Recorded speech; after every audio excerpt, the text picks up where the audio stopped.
Washing machine രണ്ടെണ്ണം ഉണ്ട്. വെള്ളം പൈസ കൊടുത്താൽ പഠിക്കുകയാണ്. അപ്പോൾ അതിന് തോന്നെ വെള്ളം വേണ്ടേ. അപ്പോൾ ഒരു ഐഡിയ എടുത്തതാണ് മക്കളെ. ഞാൻ അത് ശരിയാവുന്നൊന്നും വിചാരിച്ചിട്ടില്ല. ഒരു കൊട്ട ഉണ്ടായിരുന്നു. ആ കൊട്ടയുടെ മുകളിൽ ഈർക്കിളി ഇങ്ങനെ തലങ്ങും വിലങ്ങും ഒക്കെ അങ്ങോട്ട് വെച്ചു. എന്നിട്ടാണ്ട് സിമെൻറ്റും മണലും അങ്ങോട്ട് കുഴച്ചിട്ട് അങ്ങോട്ട് തേച്ചു. നല്ലോണം സെറ്റാക്കിയിട്ട് പിന്നെ ചാന്ത് ഒഴിച്ച് കലക്കി പറഞ്ഞു. എന്നിട്ട് ഒന്നങ്ങോട്ട് വരിഞ്ഞപ്പോൾ ഈർക്കിളി കൊണ്ട് ഇങ്ങനെ വരഞ്ഞിട്ടു. ഒരു ഈർക്കിളി ഇട്ടിട്ട് ഇപ്പം എന്താ സുഖം. എന്നിട്ട് പിന്നെ ഗോൾഡൻ പെയിൻറ്റ് ഒന്നാണ്ട് അടിച്ചു. അങ്ങനെ പോവില്ലല്ലോ ഗോൾഡൻ പെയിൻറ്റ്. ഇപ്പം എന്താ സുഖം തിരുമ്പാൻ. കുറച്ച് വെള്ളം മതിയല്ലോ. മഴ 1-2 പെയ്താൽ ഇഷ്ടംപോലെ വെള്ളമാണ് ഇവിടെ. ഇത് ബാംഗ്ലൂരാണ്. എന്താ ചെയ്യുക. 2-3 വീടൊക്കെ കയറ്റി. 2-3 വീട് കയറ്റിയിട്ട് ഇപ്പോൾ അതൊക്കെ വിറ്റു. എന്നിട്ടിപ്പോൾ ഇതാ മകളോടായിരുന്നു. മകളെ 2ാം നിലയുടെ മുകളിൽ. അപ്പോൾ 3ാം നിലയുടെ മുകളിൽ 4ാം നിലയുടെ മുകളിലൊക്കെയാണ് തിരുമ്പണം കല്ല്. ചെറിയ വീടാണ് കേട്ടോ. നിലയിൽ ഉണ്ട് എന്നല്ലാതെ വലിയ ചെറിയ 2 റൂമും ചുറ്റോട്ടോ. അപ്പോൾ എൻ്റെ പേരക്കുട്ടിയുടെ തെസ്മിയ വ്ളോഗ് ഉണ്ട്. അതിൽ ഇടുകയാണ് മക്കളെ. സ്ഥലമില്ലാത്തവരൊക്കെ ഇങ്ങനെയൊക്കെ ചെയ്തോളി. നല്ല സുഖം. ഒട്ട ഉറപ്പ് വേണം കേട്ടോ. ഒട്ട ഉറപ്പുണ്ടെങ്കിൽ ഈർക്കിളികൾ ഇങ്ങനെ തോനെ വെക്കുക. നല്ല വണ്ണമുള്ള ഈർക്കിളികൾ ഈ കൊട്ടയുടെ മുകളിൽ. എന്നിട്ട് ലേശം ആദ്യം ചാന്ത് കലക്കി പറഞ്ഞിട്ട് പിന്നെ ഒന്ന് മണലും സിമെൻറ്റ് ചാന്ത് ആദ്യം കലക്കി പാരുന്നു. എന്നിട്ട് പിന്നെ സിമെൻറ്റും മണലും കൂടി കുഴച്ചിട്ട് ഒന്നങ്ങോട്ട് ഇടുക, തേക്കുക. എന്നിട്ട് പിന്നെ അതിൻ്റെ മുകളിൽ ഒന്നുകൂടി ചാന്ത് വെച്ചിട്ട് ഞാൻ ഈർക്കിളി കൊണ്ട് കണ്ടാക്കി. ഒന്നും എൻ്റെ കുറ്റമല്ല. എല്ലാവരും പറയും എന്താ ഇപ്പോൾ വീടൊക്കെ വിറ്റ്, എന്താ ഇപ്പോൾ ഉള്ളൊരു സ്ഥിതി എന്നൊക്കെ. ഒന്നും എൻ്റെ അല്ല. അള്ളാഹു തന്നതാണ്. വിധിയല്ലേ. പെണ്ണുങ്ങൾ കുടുംബം ഭരിച്ചിട്ടാണെന്നോ ഭരിക്കാതെയാണെന്നൊക്കെ പറയും. ഒന്നുമല്ല. ലോണ് വന്നിട്ട് വിറ്റതാണ്. കേരളത്തിലെ ഒറ്റപ്പാലത്തിലൊരു വീടുണ്ടായിരുന്നു ലക്കിടിയിൽ. അത് നടക്കാൻ കഴിയാതെ വിറ്റതാണ്. ബാംഗ്ലൂരിൽ ആദ്യം ഞാനൊരു വീട് വെച്ചു. അതും കച്ചവടമൊന്നും ഇല്ലാതെ ചെറിയൊരു വീട് വെച്ചതാണ്. അതും വെക്കേണ്ടി വന്നു. എന്തൊക്കെ ചെയ്യാം. ഇനിയിപ്പോൾ ഇവിടെ സ്ഥലം മേടിച്ചിട്ടുണ്ട്. ഭയങ്കര വിലയല്ലേ. വീടൊന്നും കയറ്റിയിട്ടില്ല. എന്താണ് ഓരോരോ യോഗങ്ങൾ. എന്തായാലും കല്ല് സുഖമായി. ഏകാരുള്ള കല്ലുമ്പോൾ തിരുമ്പിയിട്ടാ ശീലം. ഇതൊരു ശീലമായി.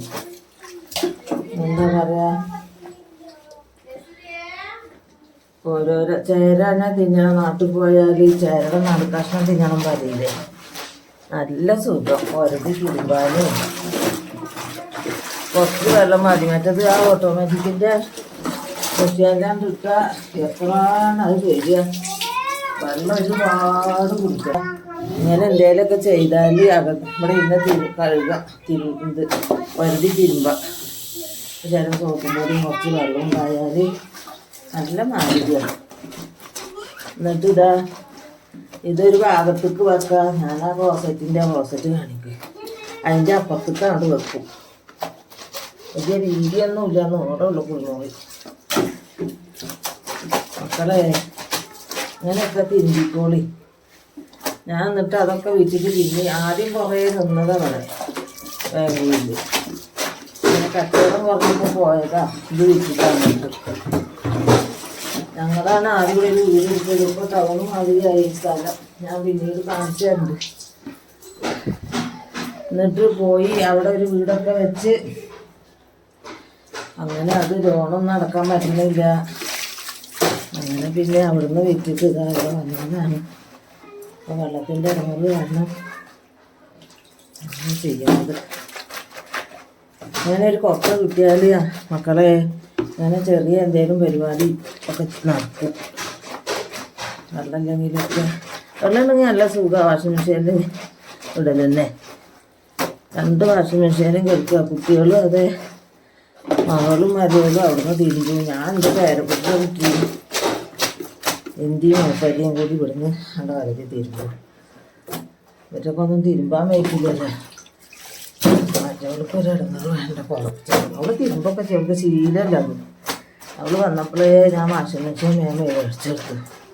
കാലൊക്കെ പൊട്ടുകൊണ്ടേയിരുന്നു കൊണ്ടിട്ട്. അപ്പം കാലിന് ഇത് വേണ്ടാച്ചിട്ട് ഞാൻ ഇവിടെ തിരുമ്പും. നല്ല സുഖം തിരുമ്പാൻ, നല്ല വരും. എൻ്റെ കുട്ടിയുടെ പുറകിൽ അത് ഇട്ടിട്ട് ഇടാൻ വേണ്ടിയിട്ട് എടുത്തതാണ് ഞാൻ. അവിടേക്ക് അച്ഛനൊരു ഒഴിവുമില്ല, പോവുകയാണ്. സ്ഥലമാണ് നമുക്ക് സ്വന്തം ഒരു സ്ഥലമൊക്കെ തുടങ്ങും. 5-ാം തീയതി തുറക്കും, ഓപ്പണാവും. അപ്പോൾ കുറച്ചൊരു ഒഴിവൊക്കെ ഉണ്ടാവും എനിക്ക്. അവളുടെ കുട്ടിയിൽ ഞാൻ വരുമ്പോൾ 2 കുട്ടികളാണ്. ഒരു കുട്ടീൻ്റെ അടുത്ത് തന്നെയായിരുന്നു. കേരളത്തിലാവുമ്പോഴേ എൻ്റെ അടുത്ത് കേരളക്കാരും കാണി ജയിക്ക് ചെയ്യും. എൻ്റെ കുട്ടിക്ക് എല്ലാവർക്കും അറിയാം. ഇനി ഞാൻ നിർത്താണ് കേട്ടോ. ഇനി കാണിച്ചു തരുന്നുണ്ട് ഞാനിനി.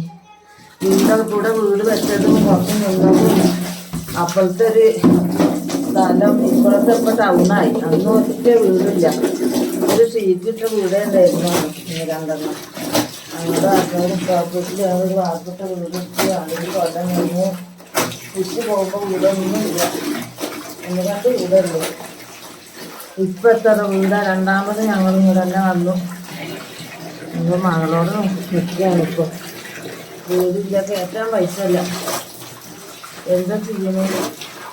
ഏതൊന്നും സങ്കടമൊന്നും ഇല്ല. റബ്ബിൻ്റെ എന്തെങ്കിലും ഉണ്ടെങ്കിൽ ഉണ്ടാവും.